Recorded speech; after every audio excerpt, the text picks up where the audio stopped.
नमस्कार सभी साथियों को स्वागत करता हूं सभी का इस यूट्यूब चैनल पर जिसका नाम है स्टडी विद पीएन लोधा। साथियों, थर्ड ग्रेड शिक्षक भर्ती परीक्षा 2023 के लिए शैक्षिक परिदृश्य और तकनीकी से अंतिम समय में रिवीजन के लिए 37 बहुत ही महत्वपूर्ण प्रश्नों को लेकर आया हूं। लेवल 1 के लिए और लेवल 2 के लिए बेहद उपयोगी पेपर रहेगा। फटाफट रिवीजन करेंगे लास्ट समय में साथियों। तो चलिए शुरू करेंगे आज के इस वीडियो को। पहला प्रश्न देखेंगे मित्रों। देखिएगा, पहले प्रश्न को कक्षा 3 से 8 के लिए चलाया गया बेसलाइन आकलन प्रोग्राम है स्टार बैक टू स्कूल, ज्ञान कैंपेन, ज्ञान निर्माण या ज्ञानवाणी। बताओ पहले प्रश्न में कौन से विकल्प का चुनाव करोगे। साथियों, कक्षा 3 से 8 के लिए चलाया गया जो बेसलाइन आकलन प्रोग्राम है उसको किस नाम से जाना जाता है?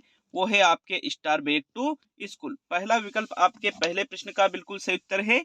प्रश्न संख्या 2 को देखेंगे साथियों। तो दूसरा प्रश्न क्या पूछ रहा है आपसे, देख लेते हैं। देखो, आज का ये सेकंड वीडियो है, इसके पहले मैंने एक वीडियो अपलोड कर दिया था। दूसरा प्रश्न है, विद्यालय के शाला प्रधान का विद्यालय प्रबंधन समिति में क्या पदनाम होगा? शाला सचिव होगा, उपाध्यक्ष होगा या फिर पदेन सदस्य सचिव होगा या अध्यक्ष होगा? तो विद्यालय के शाला प्रधान का विद्यालय प्रबंधन समिति कक्षा 1 से 8 के बारे में बात की जा रही है, एसएमसी की। उसमें जो शाला प्रधान मतलब संस्था प्रधान है साथियों, तो शाला प्रधान का मतलब शाला संस्था प्रधान होता है। और अगर हम बात करें तो अध्यक्ष तो कौन होता है? जो अभिभावक होते हैं उनमें से किसी एक का चुनाव किया जाता है अध्यक्ष के रूप में। और जो शाला प्रधान है वो होता है सदस्य सचिव। ठीक है, सचिव का पद उसके पास होता है, पदेन सदस्य सचिव। आपका जो तीसरा विकल्प है दूसरे प्रश्न का सही उत्तर होगा। प्रश्न संख्या 3 की ओर बढ़ेंगे तो तीसरा प्रश्न देखेंगे, इनमें से कौन सी अधिगम परिस्थिति आभासी अधिगम वातावरण का रूप नहीं है? ई अधिगम, विवेचनात्मक अधिगम, ऑनलाइन अधिगम और मिश्रित अधिगम। तो भाई, एक तो आभासी अधिगम वातावरण होता है और एक वास्तविक अधिगम वातावरण होता है। इनमें से जो आभासी अधिगम परिस्थिति का उदाहरण नहीं है वो आपको तीसरे प्रश्न में देखना है। भाई, ई अधिगम भी आभासी अधिगम में आता है, ऑनलाइन अधिगम जो हम करते हैं ये भी आभासी अधिगम में आता है, मिश्रित अधिगम भी आभासी ही अधिगम का प्रकार है। विवेचनात्मक अधिगम जो है ये वास्तविक अधिगम के अंतर्गत आता है साथियों। तो दूसरा विकल्प आपके प्रश्न संख्या 3 का सही आंसर है। प्रश्न संख्या 4 की ओर बढ़ते हैं। चौथा प्रश्न देखेंगे साथियों। आज सुबह ही मैंने 149 वाला जो कोर्स है स्टडी विद पीएन लोधा पर, इस पर 3 मैराथन पेपर अपलोड कर दिए गए हैं साथियों। लेवल 1 का 16वां टेस्ट डाल दिया गया है। लेवल 2 का साथियों जो एसएसटी का है 13वां टेस्ट डाल दिया गया है। और लेवल 2 हिंदी का जो टेस्ट है मैराथन पेपर नंबर 14 डाल दिया गया है। लास्ट समय में ये टेस्ट आपके लिए बेहद उपयोगी साबित हो गए साथियों, क्योंकि एग्जाम बिल्कुल नजदीक आ चुका है। प्रैक्टिस के रूप में आपको जितने प्रश्न निकालना है निकालना, अधिक से अधिक प्रश्नों को निकालने की कोशिश कीजिएगा। तो चौथे प्रश्न को देखेंगे, इनमें से कौन सा आईसीटी का पाठ्य सहगामी उपयोग है? अध्यापकों का वेतन बनाना, परिणाम तैयार करना, पाठ योजना बनाना और स्कूल पत्रिका का प्रकाशन। तो देखो, आईसीटी जो आपके सूचना एवं संप्रेषण तकनीकी है इसका पाठ्य सहगामी उपयोग आपके प्रश्न नंबर 4 में पूछा गया है साथियों। देखो, अध्यापकों का वेतन बनाना, परिणाम तैयार करना, पाठ योजना बनाना, ये पाठ्य सहगामी क्रिया नहीं है, ये शैक्षिक क्रिया है। पाठ्य सहगामी क्रियाओं के अंतर्गत स्कूल पत्रिका का प्रकाशन करना आ जाता है इनमें से। तो फोर्थ विकल्प आपके प्रश्न संख्या 4 का सही आंसर है। नेक्स्ट प्रश्न नंबर 5 की ओर बढ़ेंगे। चलिए पांचवा प्रश्न देख लेंगे साथियों। प्रश्न संख्या 5 है, एनईपी का सही विस्तार है new education policy, new exam policy, national education policy या नेशनल एग्जाम पॉलिसी। तो एनईपी 2020 का नाम तो आपने कई बार सुन रखा होगा, ठीक है। अब यहाँ पर इसका विस्तार रूप पूरा नाम पूछा गया है प्रश्न संख्या 5 में। साथियों, पांचवें प्रश्न का आंसर देख लेते हैं। कौन सा विकल्प आपका सही रहेगा? भाई, बहुत इंपॉर्टेंट क्वेश्चन है आपके लेवल 1 और लेवल 2 में 25 प्रश्न आएंगे शैक्षिक परिदृश्य और तकनीकी से। तो जहां तक संभावना है हमने प्रश्नों को पढ़ रखा है, लेकिन अंतिम समय में रिवीजन करना बेहद ज्यादा जरूरी है साथियों। क्वेश्चन लगभग यहाँ से आपके बैठने वाले हैं। तो पांचवें प्रश्न का आंसर देखें, एनईपी का जो विस्तार रूप है वो क्या है? नेशनल एजुकेशन पॉलिसी, राष्ट्रीय शिक्षा नीति। तीसरा विकल्प आपके प्रश्न संख्या 5 का सही आंसर है साथियों। छठे प्रश्न की ओर बढ़ेंगे। चलिए छठा प्रश्न देख लेते हैं। प्रश्न संख्या 6 है, इनमें से किस कंप्यूटर को पर्सनल कंप्यूटर कहा जाता है? Micro computer, main frame computer, mini computer और सुपर कंप्यूटर। जिस कंप्यूटर को पर्सनल कंप्यूटर के नाम से जाना जाता है प्रश्न संख्या 6 में आपको वो बताना है। मित्रों, छठे प्रश्न का आंसर देख लेते हैं। तो भाई, पर्सनल कंप्यूटर के नाम से इनमें से किसको जाना जाता है? माइक्रो कंप्यूटर को जाना जाता है साथियों। माइक्रो कंप्यूटर ही पर्सनल कंप्यूटर कहलाता है। पहला विकल्प आपके प्रश्न संख्या 6 का बिल्कुल सही आंसर होगा।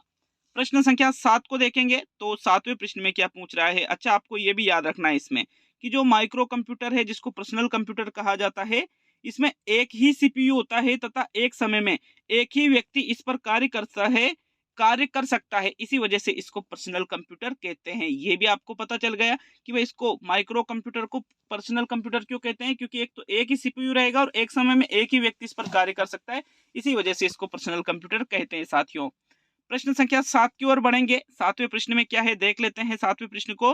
राजस्थान निशुल्क व अनिवार्य बाल शिक्षा अधिकार अधिनियम 2011 के अनुसार बाल अधिकारों का संरक्षण कौन से भाग में किया गया है? भाग 9 में, भाग 8 में, भाग 7 में और भाग 6 में।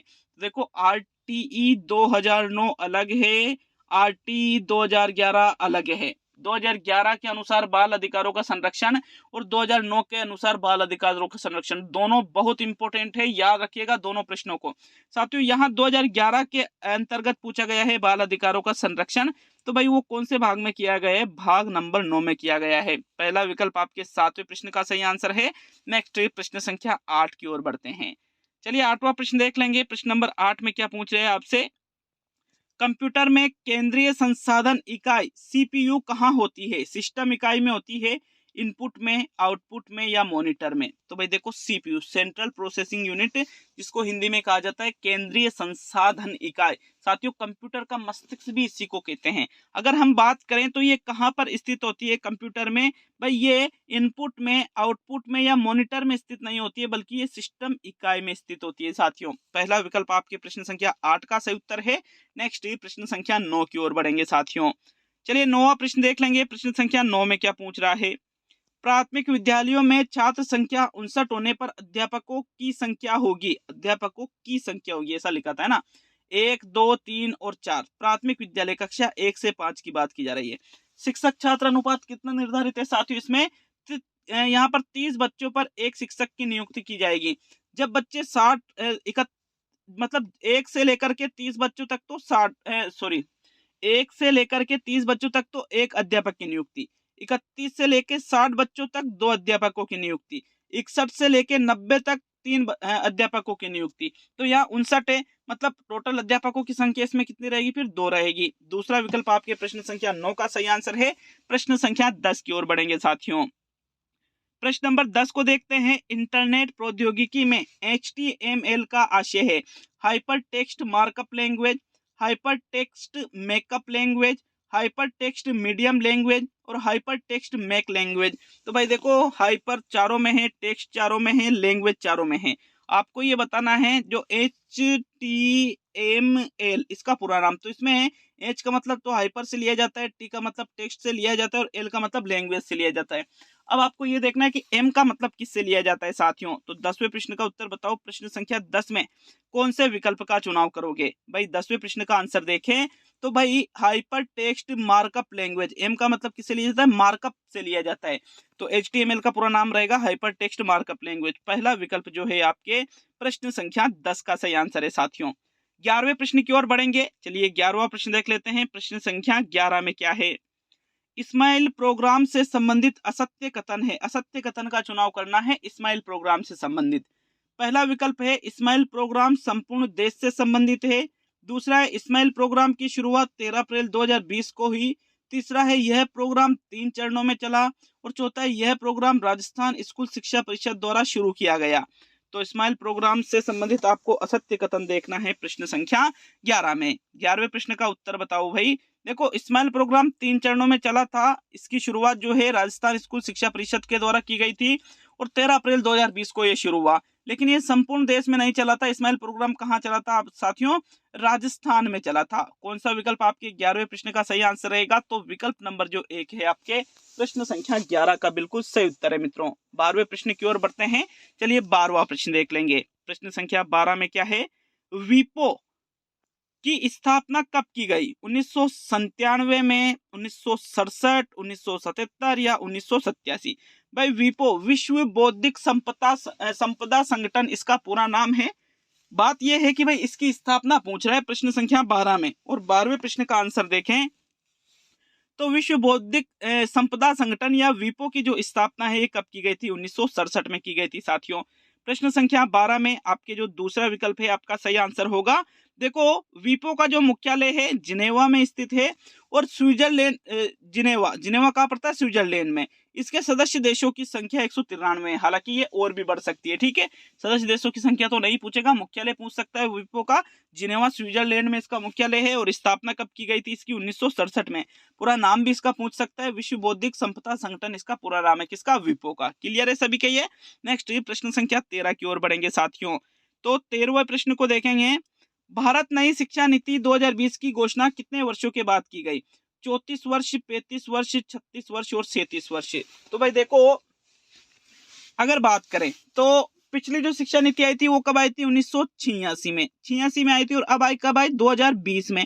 तो 86 और 4 90, 4 साल तो वो 90 और 10 100, 10 4 14 साल वो, और 14 और 20 साल ये, 20 और 14 कितने हो गए? 34 साल हो गए। तो बिल्कुल कितने वर्ष बाद ये नई शिक्षा नीति आई है?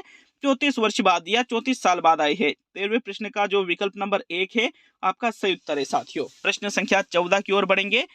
14वां प्रश्न देख लेते हैं। राजस्थान सरकार द्वारा शुरू किया गया क्लाउड बेस्ड स्टोरेज समाधान कौन सा है? राज ई वोल्ट, ई ज्ञान, राज ई साइन और इनमें से कोई नहीं। तो कोई नहीं को तो आप यहाँ से हटा दीजिए साथियों। 14वें प्रश्न का आंसर देखेंगे। राजस्थान सरकार द्वारा शुरू किया गया क्लाउड बेस्ड स्टोरेज समाधान जो है इसको किस नाम से जाना जाता है? राज ई वोल्ट के नाम से इसको जाना जाता है। पहला विकल्प आपके 14वें प्रश्न का सही आंसर है। नेक्स्ट प्रश्न संख्या 15 की ओर बढ़ेंगे साथियों। तो 15वां प्रश्न देख लेंगे। अच्छा देखो, इसको डिजिटल दस्तावेज प्रबंधक भी कहा जाता है। किसको? राज ई वोल्ट को डिजिटल दस्तावेज प्रबंधक के नाम से भी इसको जाना जाता है साथियों। 15वां प्रश्न देख लेते हैं। प्रश्न संख्या 15। एनईपी 2020 के अंतर्गत शिक्षा के अधिकार कानून को किस आयु वर्ग से संबंधित किया गया है? बहुत अच्छा प्रश्न है साथियों ये। 6 से 14 वर्ष, 6 से 18 वर्ष, 3 से 18 वर्ष और 0 से 18 वर्ष। तो भाई पहले तो शिक्षा का अधिकार कानून जो है ये इसकी उसमें 6 से 14 वर्ष तक रहता था, ठीक है। लेकिन एनईपी 2020 के अंतर्गत इसको 3 वर्ष से लेकर के 18 वर्ष कर दिया गया है साथियों। कितने वर्ष से कितने वर्ष तक? 3 वर्ष से लेकर के 18 वर्ष तक। तीसरा विकल्प आपके प्रश्न संख्या 15 का सही आंसर है। नेक्स्ट प्रश्न संख्या 16 की ओर बढ़ेंगे। चलिए 16वां प्रश्न देख लेते हैं। प्रश्न नंबर 16 में क्या है आपके? तो 16वां प्रश्न पूछ रहा है शिक्षा वाणी से संबंधित असत्य कथन है। एक शैक्षिक श्रव्य रेडियो प्रोग्राम है जो आकाशवाणी पर प्रसारित होता है। शुरुआत इसकी 11 मई 2020 को ही। इस कार्यक्रम की राजस्थान में नोडल एजेंसी RSCRT है और केंद्र में इस कार्यक्रम की नोडल एजेंसी MHRD है। तो शिक्षा वाणी से संबंधित जो असत्य कथन लगे आपको वो प्रश्न संख्या 16 में देखना है साथियों। शैक्षिक श्रव्य रेडियो प्रोग्राम है, बिल्कुल सही है। आकाशवाणी पर यह प्रसारित होता है। शुरुआत 11 मई 2020 को ही। पहला दूसरा सत्य है। तीसरा या चौथा कौन से विकल्प का चुनाव करोगे 16वें पृष्ठ में? तो भाई इस कार्यक्रम की राजस्थान में नोडल एजेंसी RSCERT ही है, ठीक है। लेकिन केंद्र में इस कार्यक्रम की नोडल एजेंसी MHRD नहीं है, बल्कि केंद्र में इस कार्यक्रम की नोडल एजेंसी कौन सी है? NCERT। किस कार्यक्रम? जो शिक्षा वाणी कार्यक्रम है उसकी बात की जा रही है, ठीक है। प्रश्न नंबर 17 को देख लेते हैं। यहाँ आपके 16वें प्रश्न का चौथा विकल्प आंसर है साथियों। 17वां प्रश्न क्या पूछ रहा है देखते हैं। सूचना प्रौद्योगिकी का सामान्यतः भागों में लिखा था, ये टाइपिंग मिस्टेक हो जाती है कहीं पर। अध्ययन किया जाता है 1, 2, 3 या 4। साथियों सूचना प्रौद्योगिकी की बात करें तो सामान्यतः इसका कितने भागों में अध्ययन किया जाता है? इसका अध्ययन सामान्यतः 2 भागों में किया जाता है। कौन कौन से वो 2 भाग होते हैं? मानव संसाधन और इलेक्ट्रॉनिक संचार और सूचना एवं संचार प्रौद्योगिकी। इन 2 भागों में इसका अध्ययन किया जाता है सूचना प्रौद्योगिकी का। तो आपके यहाँ 17वें प्रश्न में कौन सा विकल्प सही रहेगा? जो दूसरा विकल्प है प्रश्न संख्या 17 का सही आंसर है। नेक्स्ट प्रश्न संख्या 18 की ओर बढ़ेंगे साथियों। 18वां प्रश्न देख लेते हैं। 17वें में आपके सेकंड विकल्प सही रहेगा, ठीक है। तो चलिए 18वें प्रश्न की ओर बढ़ते हैं। प्रश्न संख्या 18 है आपके सक्षम, अभ्यास, दृष्टि व जागृति किस कार्यक्रम के अंग है? सम्मेलन अभियान के, बालिका शिक्षा में नवाचार, शाला दर्पण या शिक्षक प्रशिक्षण कार्यक्रम। तो यह 3-4 चीजें दे रखी है। क्या क्या? सक्षम है, अभ्यास है, दृष्टि है, जागृति है। ये इनमें से जिस कार्यक्रम के अंग है वो आपको प्रश्न संख्या 18 में देखना है। और 18वें प्रश्न में कौन सा विकल्प सही रहेगा? तो भाई ये सक्षम, अभ्यास, दृष्टि और जागृति जिस कार्यक्रम के अंग है वो कार्यक्रम कौन से? बालिका शिक्षा में नवाचार। दूसरा विकल्प 18वें प्रश्न का सही उत्तर है। नेक्स्ट 19वें प्रश्न की ओर बढ़ेंगे मित्रों। प्रश्न संख्या 19 है, दीक्षा से संबंधित असत्य कथन है, जो असत्य कथन दीक्षा से संबंधित लगे वो देखना है। पहला विकल्प है, पूरा नाम इसका digital infrastructure for knowledge sharing है। दूसरा है, आदर्श वाक्य हमारे शिक्षक हमारे नायक है। तीसरा है, लॉन्च 5 सितंबर 2018 को वेंकैया नायडू द्वारा किया। और चौथा, इस पोर्टल पर कक्षा 1 से लेकर यूजी व पीजी तक का स्टडी मटेरियल उपलब्ध है। तो दीक्षा से संबंधित जो कथन आपको असत्य लगे वो आपको 19वें प्रश्न में देखना है। भाई पूरा नाम क्या है दीक्षा का? Digital infrastructure for knowledge sharing. दूसरा कह रहा है आदर्श वाक्य है इसका हमारे शिक्षक हमारे नायक, दोनों ही सत्य है। तीसरा कह रहा है लॉन्च 5 सितंबर 2018 को वेंकैया नायडू द्वारा। भाई वेंकैया नायडू द्वारा इसको लॉन्च तो किया गया, लेकिन 5 सितंबर को ही किया गया, लेकिन 2018 में नहीं किया गया। कब किया गया? 2017 में किया गया था साथियों। तो यहाँ विकल्प नंबर 3 आपके प्रश्न संख्या 19 का बिल्कुल सही आंसर है। चलिए आगे बढ़ेंगे साथियों प्रश्न संख्या 20 की ओर। 20वां प्रश्न है, एक छोटे क्षेत्र में फैले नेटवर्क को क्या कहते हैं? ज्यादातर आज जो सूचना प्रौद्योगिकी वाला पार्ट है ना, आपके सूचना तकनीकी वाला साथियों, वहां से मैंने प्रश्नों को लिया है ज्यादातर। तो 20वां प्रश्न पूछ रहा है, एक छोटे क्षेत्र में फैले नेटवर्क को क्या कहते हैं? LAN, MAN, WAN और इनमें से कोई नहीं। तो इनमें से कोई नहीं को तो यहाँ से हटा दीजिए। एक छोटे क्षेत्र में जो फैला नेटवर्क होता है, बहुत इंपॉर्टेंट क्वेश्चन है मित्रों ये, उसको किस नाम से जाना जाता है? लोकल एरिया नेटवर्क, LAN के नाम से उसको जाना जाता है। पहला विकल्प आपके प्रश्न संख्या 20 का बिल्कुल सही उत्तर है। LAN का पूरा नाम सभी को पता होना चाहिए, क्या है? Local area network. क्लियर है सभी के ये? चलिए 21वें प्रश्न की ओर बढ़ेंगे।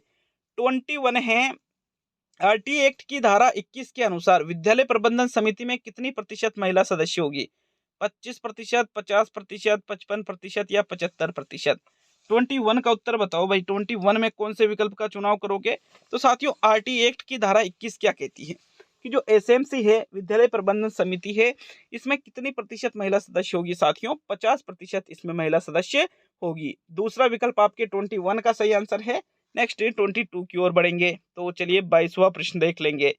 प्रश्न संख्या 22 है, इनमें से कौन सा ई शिक्षा के अंतर्गत नहीं आता है? निष्ठा, मिशन ज्ञान, शिक्षा दर्शन और ई शासन। जो ई शिक्षा के अंतर्गत नहीं आता है उसका चुनाव आपको प्रश्न संख्या 22 में करना है साथियों। 22 का आंसर देखें तो 22वें प्रश्न में कौन सा विकल्प सही रहेगा आपके?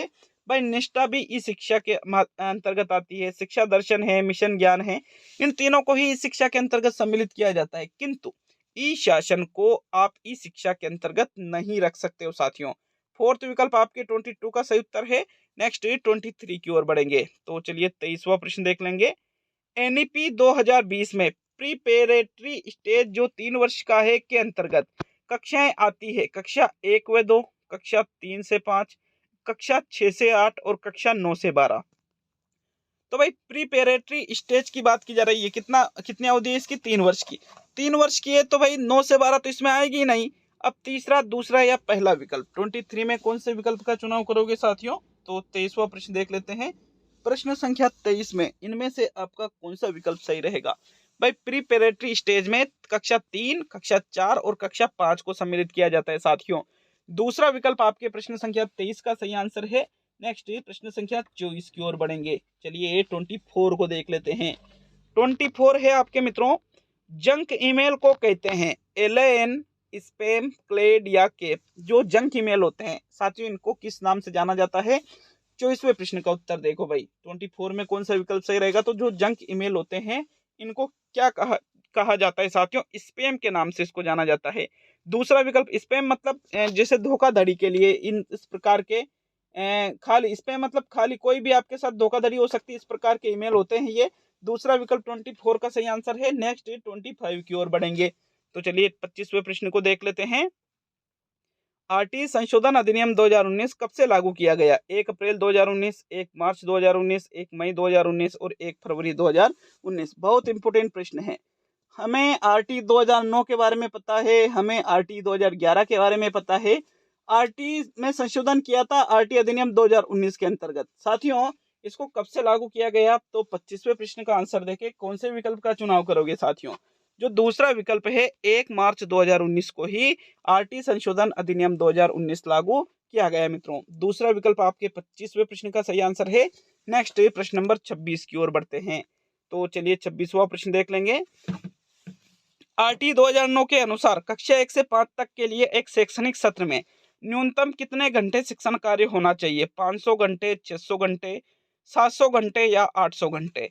तो 26वें प्रश्न का उत्तर बताओ। RT 2009 जो है इसके अनुसार कक्षा 1 से 5 तक के लिए साथियों एक शैक्षणिक सत्र में न्यूनतम कितने घंटे शिक्षण कार्य होना चाहिए? तो भाई देखो 1 से 5 की बात और 6 से 8 की बात दोनों चीजें अलग अलग है।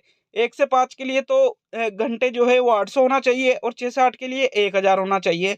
तो यहाँ पर कितने घंटे होना चाहिए? 800 घंटे। चौथा विकल्प आपके 26 का बिल्कुल सही उत्तर है मित्रों। 27 की ओर बढ़ते हैं। देखिएगा प्रश्न नंबर 27 को। अच्छा, ये शैक्षणिक घंटों के अलावा शैक्षणिक दिवस भी आपको पता होना चाहिए कि कक्षा 1 से 5 के लिए शैक्षणिक दिवस कितने हैं? 200 न्यूनतम, और 6 से 8 के लिए कितने होते हैं? 220 न्यूनतम साथियों। क्लियर है सभी के? यहाँ चौथा विकल्प भी 26 का आंसर है। 27 को देखते हैं। तो 27वां प्रश्न है, विद्यालय प्रबंधन समिति का अध्यक्ष होता है कौन? संस्था प्रधान, संस्था प्रधान के अलावा कार्यरत शिक्षक, अभिभावक या कोई भी छात्र। जो SMC होती है, स्कूल मैनेजमेंट कमेटी। साथियों देखो, अब जब आप विद्यालय में जाओगे तो अभी से इन चीजों के बारे में आपको बहुत ज्यादा नॉलेज हो चुका है, क्योंकि पहले इन चीजों को सम्मिलित नहीं किया गया था सिलेबस में, लेकिन वर्तमान में सारी चीजें आ रही है विद्यालय से संबंधित। जब आप विद्यालय में जाओगे, शिक्षक बनोगे, दीक्षा वगैरह है, इन चीजों से अच्छे से परिचित हो जाओगे आप।